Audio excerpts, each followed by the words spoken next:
Hello everybody, welcome to my channel. I know I've been away for a couple of weeks, but I had some computer problems and had to send it away to get repaired, but I have it back and so I can get back into doing these videos for you. So since it is March, I am starting a new brand identity project, and it's going to go the same way kind of as what I did for Holly and Pine, but if you remember for Holly and Pine, I only just kind of mentioned the fact that I kind of went through this brand questionnaire that I like to fill out just to help me just get to know the brand a little bit more and understand what the priorities are for design and whatnot. So in today's video, I just thought I would kind of go through what the topics are that I like to ask, not necessarily the exact questions because everybody has their different way of doing it, but at least the topics that I like to find out about and what the answers are for this new project that I'm working on. So when it comes to the topics of the brand questionnaire, I like to find out about who they are. So this can be all the basic stuff like the name, the type of business that they're in or industry that they're in, basic contact information. I also include like competitor information and competitive advantage in this section as well. Another topic that I like to find out about is their target audience or client, just to get to make sure that we are, designing something that's appropriate for whoever their client is, so that you're not doing like a kid-friendly design when the target audience is actually for an adult audience and stuff like that. Another topic that I like to go over is almost like a snapshot of where they're at right now, in terms of what do they have do they have an existing logo right now? Are they on social media, or how are they using social media? Do they have a website? All that kind of a thing, just to see like what it is that they have been doing and know where they want to go. And so that's the next kind of topic, is about understanding, I guess, their vision or their goals for the next few years. Is there something that they want to start selling? Is there something that they want to start offering in terms of new services or products? Is there a new social media platform that they want to get into? So I like to ask that just to kind of understand what it is that we're working towards as a brand. And then I have just like some this or that kind of a scenario, just to find out what the brand's personality is. I think there's a lot of ways to include this in a brand questionnaire. Sometimes people say, well, if you could describe your brand using 3 adjectives, what would it be and whatnot? And there's some other ways, but I usually kind of put like which term kind of more fits or describes your brand, and then I have like 2 kind of opposite adjectives, and I have a list of them. So that's how I do mine.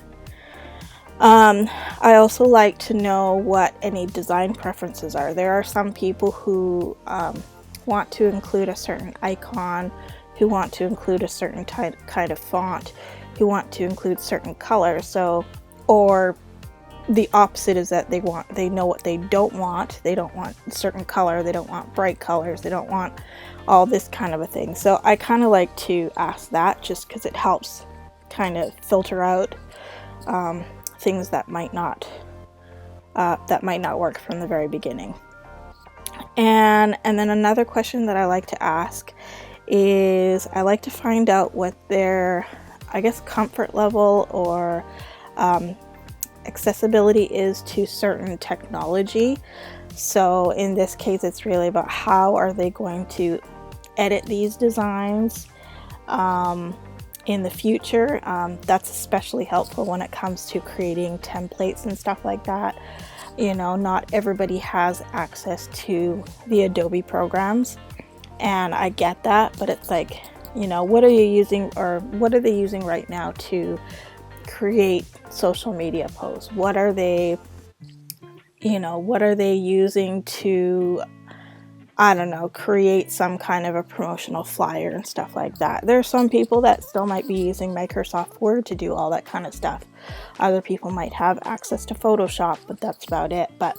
And then some people might be doing things like using Canva. So it's like, it's nice to know that kind of a technology thing, because then, you don't want to go ahead and then make something in Adobe Illustrator and then find out that, well, how are they going to edit it afterwards? So also about who's going to be doing it. Maybe they plan on sending it out to somebody who is a graphic designer and is able to have more access, and so in that way, they could be done in Illustrator, and that would be fine.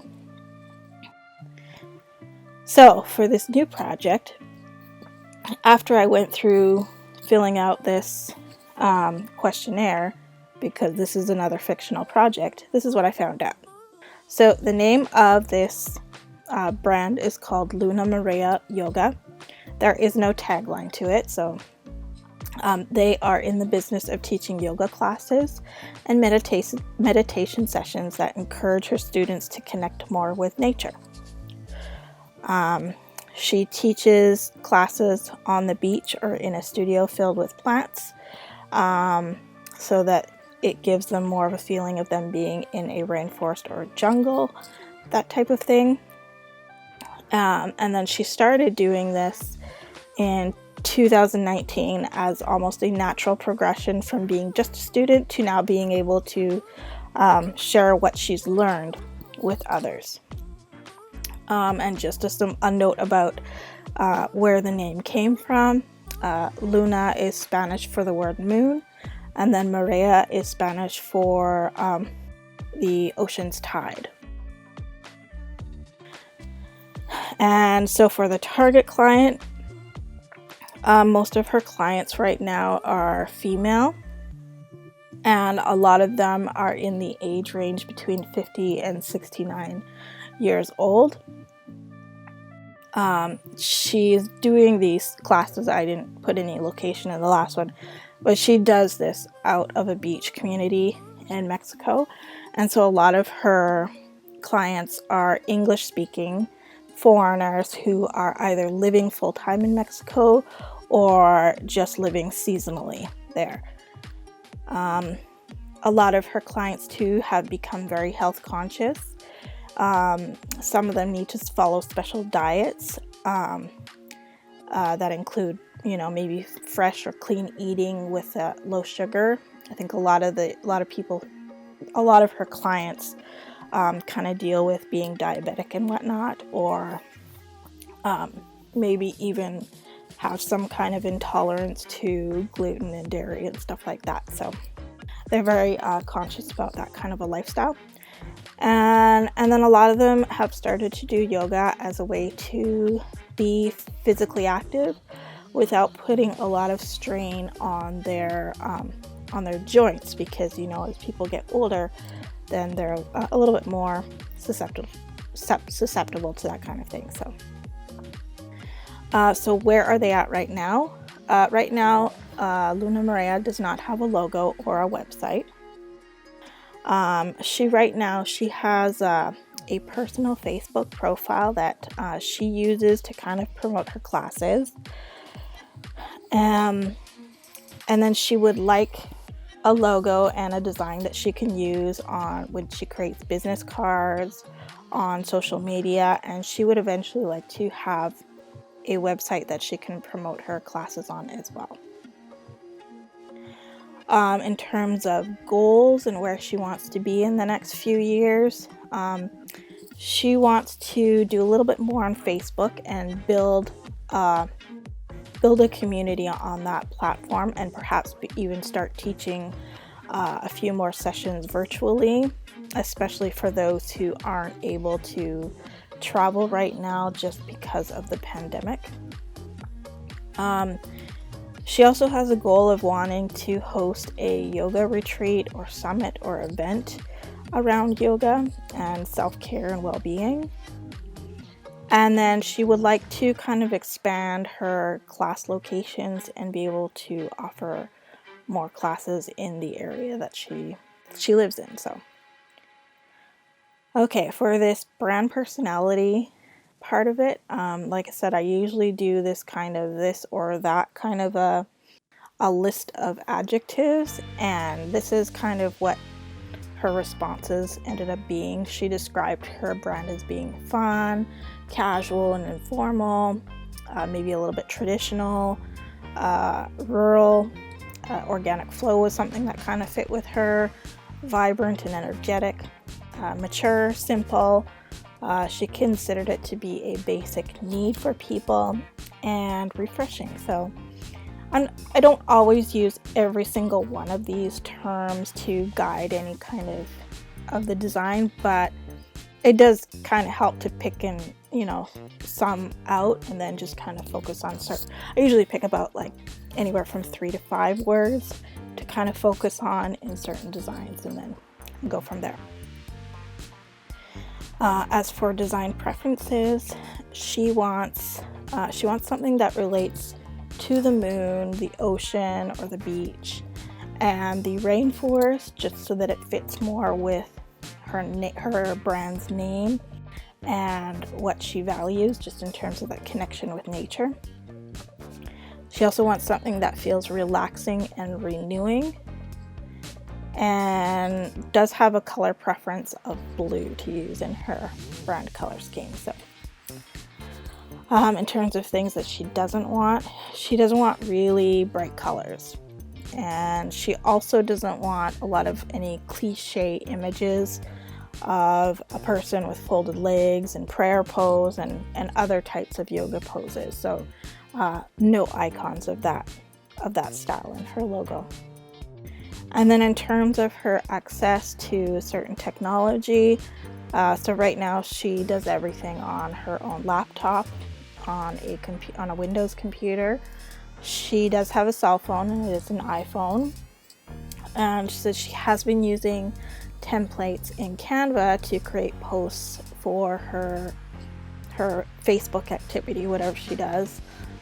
She doesn't have Photoshop or any other Adobe program, so that is what I am working with. So the next step that I have to do, and it'll probably be in the next video, is I'll start going through, kind of looking for inspiration based on the answers that she gave me. I'll start sketching out some ideas, and then I'll be able to take those ideas and recreate them digitally. And I was kind of thinking about experimenting a little bit, and I was going to do the logo in Inkscape, which is another program similar to Illustrator to create vector design. So we'll see how that goes, but that is the plan right now. So if you do decide to take like what is in this video and try recreating a logo design from these prompts, you're more than welcome to, and I would love to see what you come up with. You can always tag me in Instagram at Reiko Made, and that's it. So that is it for today's video, and I hope you enjoyed it, and we'll see you next time. See what I come up with for some actual logo designs. Have a great day.